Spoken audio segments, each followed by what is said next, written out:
أعوذ بالله من الشيطان الرجيم بسم الله الرحمن الرحيم إذا زلزلت الأرض زلزالها ഭൂമി അതിശക്തമായി വിറകൊള്ളുമ്പോൾ ഇദാ സുൽസിലത്തിൽ അർദ് എന്ന ഖുർആനിലെ വചനം ഭൂമിയിലെ സകല ജീവജാലങ്ങളെയും പിടിച്ചു കുലുക്കുന്ന അതിഭയങ്കരമായ കുലുക്കത്തെ സൂചിപ്പിക്കുന്നു. സൽസല എന്ന പദം 2 തവണ ആവർത്തിക്കുന്നത് ഭൂമി കുലുക്കത്തിൻ്റെ തീവ്രതയെക്കുറിച്ചും അതിൻ്റെ പ്രത്യേകതയെക്കുറിച്ചും ബോധ്യപ്പെടുത്താനാണ്.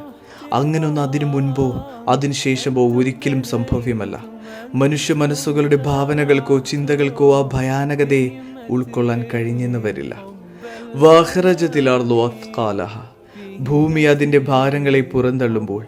അഖ്റജ എന്ന പദത്തിന് പുറന്തള്ളുക എന്നും നാടുകടത്തുക എന്നും അർത്ഥം വരുന്നു. അത്ഖാലഹ അത്ഖാലഹ എന്ന പദത്തിൻ്റെ അർത്ഥം അതിൻ്റെ ഭാരങ്ങളെ എന്നാണ്.